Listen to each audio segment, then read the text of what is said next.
Hay un video que quiero mostrarles unos segundos, si me permiten. Este video, aquí con apoyo técnico, se los narro en lo que lo preparan. Yo quiero que vean este video no por venderles mi música, sino por dejar un antecedente de lo que es un paciente balanceado con un buen tratamiento de reumatología, un paciente balanceado con un tratamiento en ortopedia, en rehabilitación, un paciente que lleva un buen manejo psicológico, emocional, psicoterapéutico, y esto es parte de lo que yo he logrado.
Bien, bueno, eso es lo que podemos hacer los pacientes y podemos hacer muchas cosas más con un buen balance en los tratamientos para reumatología.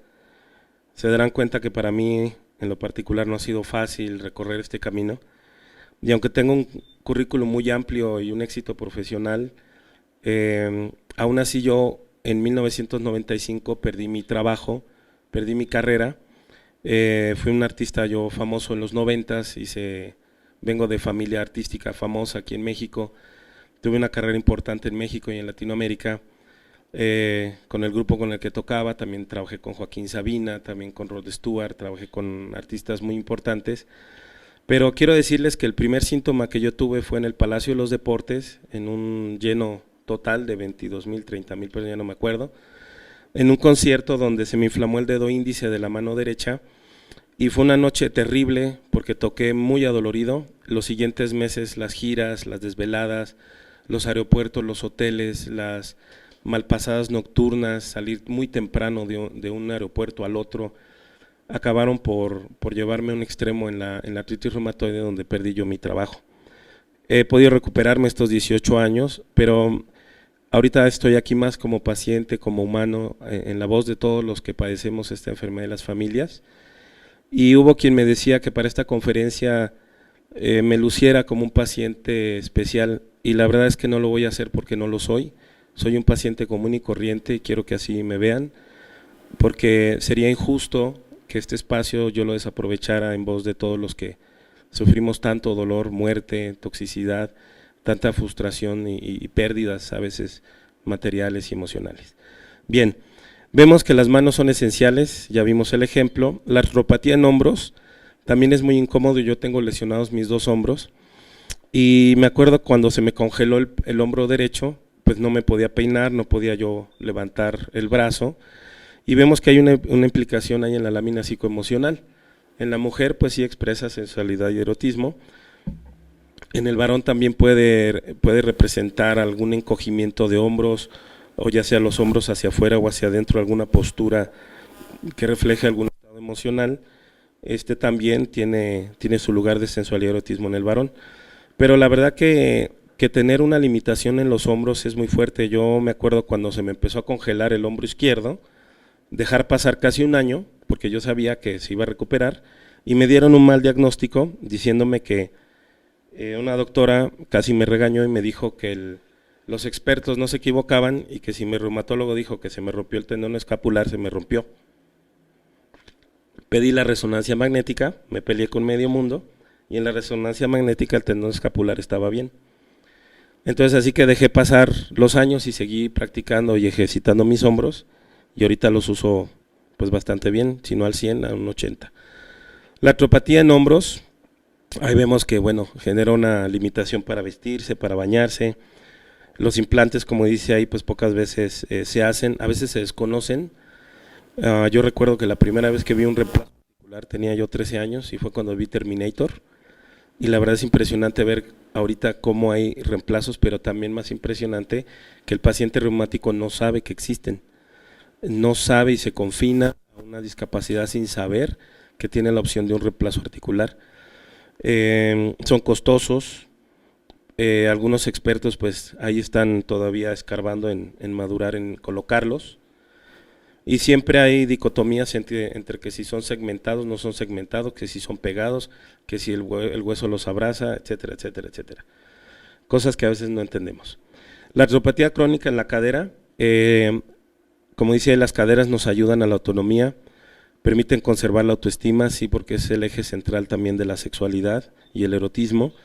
Tiene que ver con la función de movilizar el todo. Y en nuestra cultura humana, pues lo que más movemos es la cadera a través del baile, la danza, los ejercicios.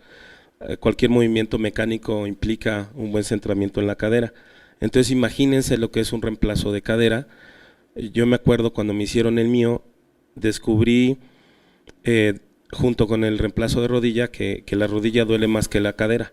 Claro, el libro puede decir que hay inervación nerviosa más en la rodilla que en la cadera, pero sentirlo es muy diferente a leerlo.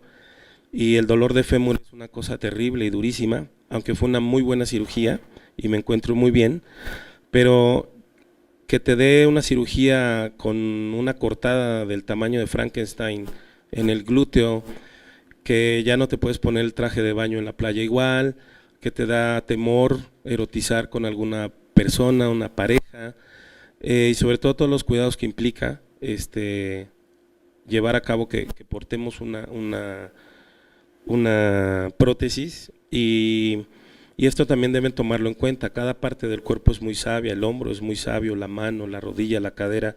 El lenguaje psicoemocional que hay en el cuerpo nos impacta mucho a los pacientes.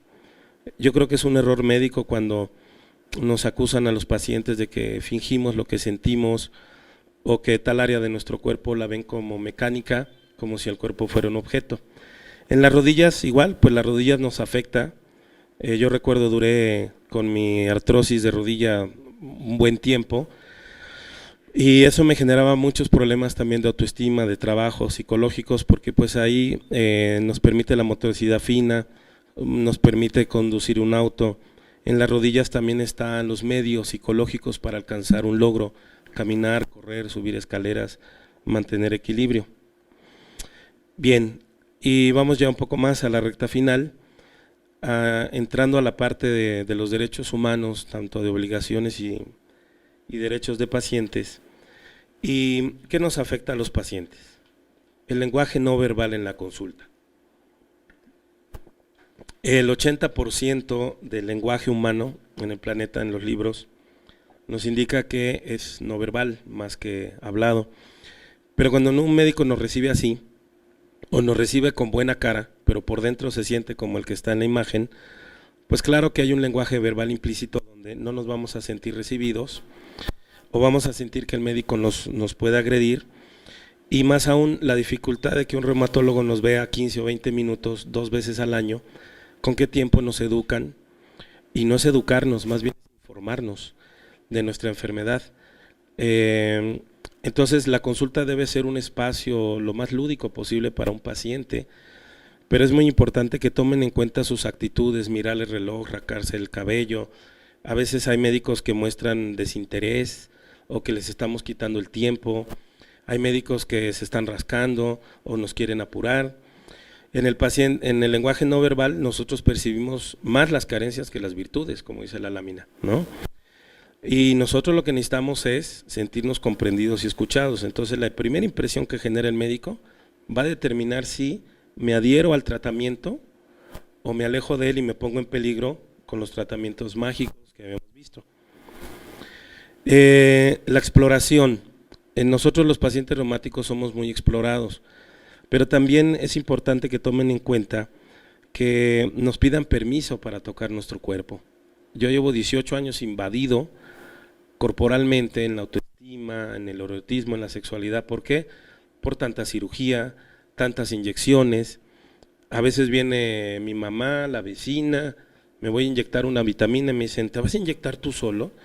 Y le digo, pues después de 24 cirugías sí, me voy a inyectar la pompita yo solo, ¿y eso qué tiene? Me inyecto yo mejor que me inyecte cualquier otro, porque los pacientes crónicos tenemos esa madurez, la tolerancia al dolor que tenemos es amplia, pero también necesitamos que en la consulta nos pidan permiso, o por lo menos, si el paciente ya está otorgándote a ti, reumatóloga, reumatólogo, el permiso de tocar su cuerpo, avísale, oye, voy a tocar la rodilla, oye, voy a tocar el hombro, por las implicaciones psicoemocionales que vimos que tiene en las láminas anteriores las áreas de nuestro cuerpo. O el doctor o doctora puede ser muy amable, pero me agarró una zona de mi cuerpo donde quizá tengo un trauma paterno, materno, qué sé yo, y yo digo, ay, este doctor es buena onda, pero ay, me molestó que me tocara así, o me tocó muy duro, o no me gustó que me agarrara el codo y luego me agarró por allá y luego me agarró por acá. El cuerpo tiene memoria y puede despertar estados psicoemocionales muy profundos. Es importante tocar el cuerpo con respeto y tomar en cuenta que no somos débiles, los pacientes reumáticos somos frágiles. Y ustedes como seres humanos, los doctores también y las doctoras son frágiles, no somos débiles, el cuerpo humano es frágil. Cuando no nos creen los médicos, pues sí, hacemos a veces bien las cosas, pero luego salimos regañados. O hacemos lo mejor que pudimos, pero el médico no está o la doctora en el mismo canal que nosotros. Tienen que tomar en cuenta que la depresión, la ira, el abandono son sentimientos muy frecuentes en nosotros por todas las pérdidas sociales que tenemos. No es fácil vivir con dolor, créanme que no es nada fácil. Hay dolores que nos ayudan a ser funcionales y no me van a creer, pero hay dolores que disfrutamos, porque a veces es tan grande el dolor que cuando tengo un margen de dolor que me permite hacer algo, créanme que lo agradecemos muchísimo. Nos ayuda mucho que nos reconozcan esfuerzos, que nos digan que vamos bien, y a veces palabras sencillas, no tienen que ser psicólogos, psiquiatras o terapeutas, nada más es cordialidad humana, es contacto, es sencillez, que nos expliquen los exámenes de laboratorio, lo más sencillo posible, que el pesimismo médico no nos lastime ante la esperanza de mejorar, porque cuando en esos 15, 20 minutos cada 6 meses no queda una esperanza en nosotros, pues con eso también nos ayuda a empeorar. Sabemos que los estados emocionales disparan también enfermedades o las complican, entonces también ayúdennos a que dentro del espacio de la consulta esos 15, 20 minutos sean de cordialidad, de derecho humano, sean de respeto. Aquí tenemos esta lámina, cuando el médico es soberbio. Sí, cuando el médico es egosintónico, dice ahí. Egosintónico quiere decir que el médico es muy bueno, pero que su ego es del mismo tamaño. Por ende, su carencia personal es del mismo tamaño. Su carencia personal puede ser de reconocimiento, paterna, materna, no nos importa. Lo que sí sabemos es que el médico egosintónico, como dicen los gringos, the God Complex o el complejo de Dios, hace que nos asustan a los pacientes o nos hacen creer que nuestra enfermedad es más grave de lo que es. La mala escritura en la receta, que puede peligrar en que nos den mal el medicamento, porque generalmente los médicos escriben mal, y no es por ofenderlos, pero esos cuentos existen hace años, hasta en la primaria, que uno dicen tienes letra de doctor. Cuando el médico egosintónico, que es muy bueno, pero tiene esta carencia personal ante la soberbia, pues busca fama y reconocimiento a través de sus pacientes. Yo he conocido médicos que le encanta tener seguidores, les encanta hacernos esperar, nos encanta que los veamos como este complejo de Dios y que gracias a ellos nosotros estamos bien. Ese es el autoritarismo médico que debe determinar. Una palabra, como dice allá abajo, hiere más y más profundo que una espada, Robert Burton. Y yo creo como paciente, y estoy convencido que hoy el acercamiento médico-paciente debe ser más humanista y terminar completamente con el autoritarismo médico que no nos ayuda y ese distanciamiento. Tenemos el médico sano, el ego sano, cuando el médico es profesional y humanista. Nos sirve a nosotros que vayan a congresos y eventos para que se actualicen y nos traigan información, pero no nos sirve que se vayan a eventos a presumirnos y a regañarnos y a decirnos, pero sí nos sirven que se actualicen, nos sirven que sean científicos y humanos, que nos escuchen y que pongan para nosotros sus conocimientos, no que nos insulten con ellos. Yo recuerdo con un médico que le decía, oye, pero ¿qué tengo aquí? Y él decía, mira, eso es muy complicado y lleva muchos años, ¿para qué te digo? Y yo me quedé igual o peor, porque entonces me quedé sin la información y yo no alcanzo sus conocimientos científicos. Que el médico sano tenga presente los derechos humanos y los ejerza para él, dentro de la consulta o para ella, y también para su paciente. Repito, la relación médico-paciente antes que cualquier cosa es humana y también está en nuestra Constitución en México como en los derechos humanos, también se pueden apelar a estas cosas. Y para muestra un botón, en la CONAMED está llena de demandas por falta de buen trato médico. Tengan una buena relación ética con los laboratorios también, nos ayudan esos medicamentos y poner al servicio sus logros profesionales, su estatus, sean puntuales. El liderazgo de un médico, desde su estatus, desde su profesión, no es para presumir algo, sino es un propósito de servicio para nosotros. Y esa humildad debe tener un médico en su liderazgo. Vamos a ver un video, cortito, les robo 2 minutos y medio, que se llama, es de la película El Doctor, donde sale este protagonista maravilloso, el William Hurt. Y por favor vean a detalle el video, porque el video tiene mucho de lo que se vio en esta conferencia, pero tiene mucho de lo que se vive, y para no anticipar demasiado, observen cómo el primer médico residente que sale ahí se queja de que lleva 1 hora esperando. Entonces voy a colocar el video. It's been an hour already. I'm out of here, people. Hasn't been an hour. Yeah, it has. Hi. Sorry I kept you waiting. Good. Good. Okay, well. Can you strip naked and put on your hospital gown as quick as you can? Dr. McKee, this is a joke. I'm not laughing. Ah, here they are. Alan. Roger. Lonnie. Scope. Sarah. JJ. Michael. Anything in a pacer? What's he going on?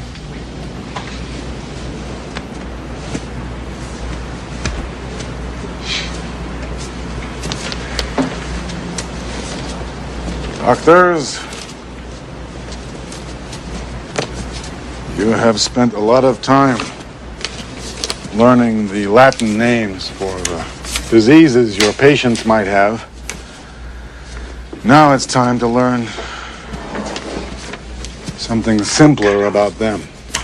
Patients have their own names. Sarah. Alan. Jack. They feel frightened, embarrassed, and vulnerable, and they feel sick. Most of all, they want to get better. Because of that,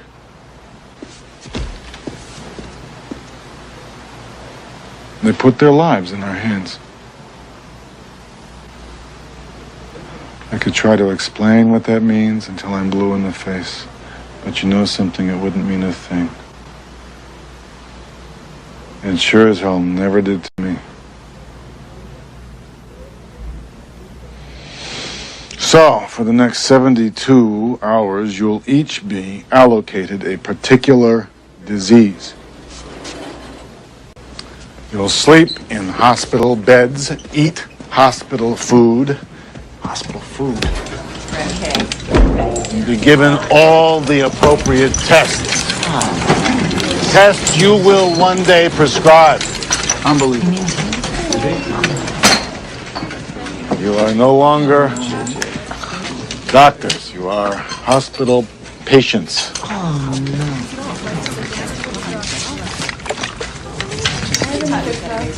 Yes, now we'll need. So good luck. I'll see you on my rounds. Bien, pues espero esta ilustración y este video haya dejado claro este role playing, como le llamamos, o cambio de roles. Y yo también creo que los pacientes deberíamos de cambiar de roles y a veces ser reumatólogos y entender también lo que ustedes hacen, porque muchos de mis compañeros con enfermedad reumática no llegan, a veces a mí difícilmente me cuesta entenderlo, me ha llevado años, a veces es difícil también para un paciente también debe aprender a respetar los derechos humanos de su médico. Cuando el médico y el paciente se enganchan, es porque estas heridas emocionales o históricas se encuentran en el consultorio. Puede haber una identificación histórica de que a veces hay enganches personales, culturales, sociales, políticos. Nunca hables con tus pacientes de aborto, religión o política. O sea, da la consulta, porque pueden haber que se despierten estas cuestiones donde se enganchan y se pierde el derecho humano dentro de la consulta. El estrés va a potencializar esos mecanismos de defensa, ese afán de competir también. Por eso es bien importante que nuestros reumatólogos se alimenten bien, estén sanos, tengan buena calidad de vida, porque eso también nos lo transmiten ustedes a nosotros. O a veces un paciente también les va a dejar mucho a ustedes, ¿no? Lo ideal en la relación médico-paciente en el consultorio es que la relación sea humana. En el cuadro amarillo, donde dice los roles personales y profesionales sean claros, eso es lo ideal. Que el paciente sea activo, no pasivo. Los pacientes tenemos que conocer más nuestra enfermedad, pero nos tienen que ayudar a métodos para que la conozcamos. A veces hay información sobre enfermedad reumática en internet que es bastante poco confiable, es muy diversa, pero necesitamos que nos enfoquen también con libros, con textos. Entender que el médico está para el paciente, y cuando la relación humana es buena en el consultorio, créanme, los derechos humanos de ambos están protegidos y están cuidados.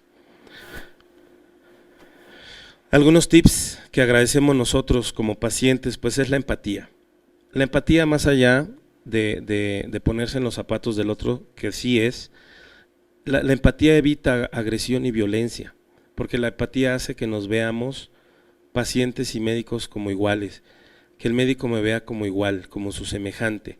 La empatía en un paciente es cuando nosotros sentimos como pacientes que mi médico toma ese problema para él como un reto, como una realidad, que lo va a resolver, que va a dar lo mejor de sí. Esa es una buena empatía con nosotros. Que haya congruencia de parte del médico para que el paciente, nosotros veamos que nuestro reumatólogo o reumatóloga es congruente, que tenga madurez, seriedad, sí juguetón, sí ecuánime, nada más cuidado con los sarcasmos sobre nuestro cuerpo, por lo que ya vimos en láminas anteriores. A mí a veces me han llegado a decir, no mi médico, pero sí algunos otros, que yo tengo la mano es como chavadita, pero eso para mí es una agresión, completamente una agresión. Entonces hay médicos que les da por dar sarcasmos en la consulta. No hagan sarcasmos, porque no saben si están atentando contra un derecho de género o un derecho humano o una incomodidad psicoemocional que esté viviendo el paciente. Tener aceptación incondicional. Si ustedes nos reciben con apertura, están para nosotros nos sentimos contenidos, fortalecidos. Nosotros sentimos que mi médico me va a levantar esa autoestima. Por lo tanto, si ustedes observan, ustedes mejor que nadie se van a dar cuenta que su espacio de consulta pueden detectar cuando un paciente ha sido abusado en sus derechos humanos. Rescátenlo a la medicina científica. Y ya después que haga todo lo que quiera, pero que tenga su base, pero es la oportunidad de rescatar a un paciente que viene de un maltratamiento médico, rescatar al paciente, reprogramar la mala concepción que tiene. Ahí es muy importante el contacto humano. Ilumínale el camino al paciente. Patch Adams, tan polémico en su labor médica, decía observar, y bueno, esto también es de Carl Rogers, que hay que observar y sentir la realidad de ese paciente. No es que yo transfiera mis sentimientos, no es que yo sepa la vida del paciente, no es que va a ser mi amigo, no me voy a ir a comer con él, no me voy a ir al cine, no me voy a ir a los juegos mecánicos, nada más es si yo estoy sintiendo como doctor lo que mi paciente me está transmitiendo, si realmente estoy sintiendo como él o como ella. Ese es el valor de la empatía también, que da mayor comunicación. Actitudes básicas que nos ayudan a los pacientes: denos objetivos, denos metas, ayúdenos un poco con la autoestima. Sabemos que a veces están estresados, cansados o tienen muchos pacientes, pero denos esperanza y positivismo ante el tratamiento. Pregúntenos qué entendimos del tratamiento y pregúntenos qué nos llevamos de la consulta. si entendimos la receta, porque a veces nos dan la receta y con la letra de doctor o de doctora, yo a veces no la entiendo y puede peligrar que yo no entiendo cuántas veces me tomo esa pastilla.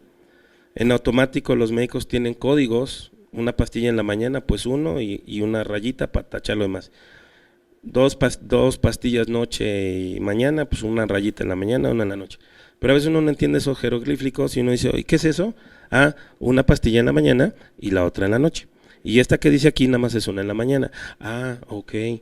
Por eso tienen que revisar qué se lleva el paciente y si está entendiendo el tratamiento. Puede leer la receta, claro, y comentar que entendió y resolver todas las dudas. Recuerden que el comportamiento asertivo médico es cuando hacen respetar los derechos de sus pacientes y el suyo propio. Bien lo dice ahí, cuando los derechos se vuelven una forma en la que no se violan los derechos del otro. Bien lo decía también Benito Juárez. Antes de despedirme y dar los agradecimientos, con ayuda del doctor Barreira y de un servidor, amantes, fans de Salvador Dalí, quiero despedirme con este cuadro, que lo pueden interpretar desde muchas maneras. La ascensión puede ser la muerte, puede ser que está subiendo a los cielos, pero también puede ser un paciente, si ven sus manos, en plena recaída, buscando o esperando una esperanza divina o médica. Pueden interpretarlo de muchísimas formas. Yo quisiera cerrar diciéndoles, inspirado también en este cuadro, que lo mejor que me ha pasado en mi vida, además de mi profesión, mi esposa y mis hijas, es tener artritis reumatoide. Yo lo que más, créanme, lo que mejor me ha pasado en esta vida es tener esta enfermedad, porque gracias a la artritis reumatoide estoy aquí en este foro, gracias a ella hago las actividades profesionales que hago en pro de pacientes reumáticos, y es lo mejor que me ha podido pasar en mi vida, es haber adquirido esta enfermedad. Y bien, pues el tema de hoy fue el impacto psicoemocional en el paciente ante el diagnóstico de artropatía crónica, y quiero cerrar con los agradecimientos. En primer lugar al Colegio Mexicano de Reumatología y su presidente, a Eduardo, muchas gracias Eduardo, por tu confianza, por creer en mí. A los reumatólogos que abren sus ojos, su corazón, escucharme, Eduardo, el doctor Píndaro Martínez Osuna, la doctora Lucía Comellas Kirkerup, la doctora Graciela Ibáñez Landín, a todo el personal del Colegio Mexicano de Reumatología, todo el administrativo, también a mi doctor, definitivamente a mi doctor, el doctor Jorge Alcocer Varela. Si me está oyendo, le agradezco mucho estos 18 años en los que seguimos juntos, en los que me he sentido respetado por usted y le agradezco mucho. Al doctor Gerardo Boris Segura, del cual también he recibido apoyo, Manuel Robles San Román, Darío García, a los ortopedistas, el doctor Oscar Rivero Bochert, al doctor Eduardo Torres Valtierra, al doctor Julio Drosa, a los doctores Enrique García Lara, ellos son de otra área, pero agradezco mucho a ellos, al doctor Salvador García Velasco y el doctor Jesús Alarcón, y si me faltó alguno, bueno, les pido una disculpa, pero a todos les agradezco mucho, yo honro mucho la actividad médica y muchísimas gracias por el espacio. Gracias. Bueno, antes de despedirnos, queremos agradecer a nuestro compañero psicoterapeuta Merlin Croissant su estupenda plática. Creo que de alguna suerte sí nos permite hacer una serie de reflexiones en este encuentro mutuo que tenemos médicos con pacientes, y creo que ha tocado escenarios nada fáciles de comprender, pero muy buenos para reflexionar. Muchas gracias y feliz Navidad.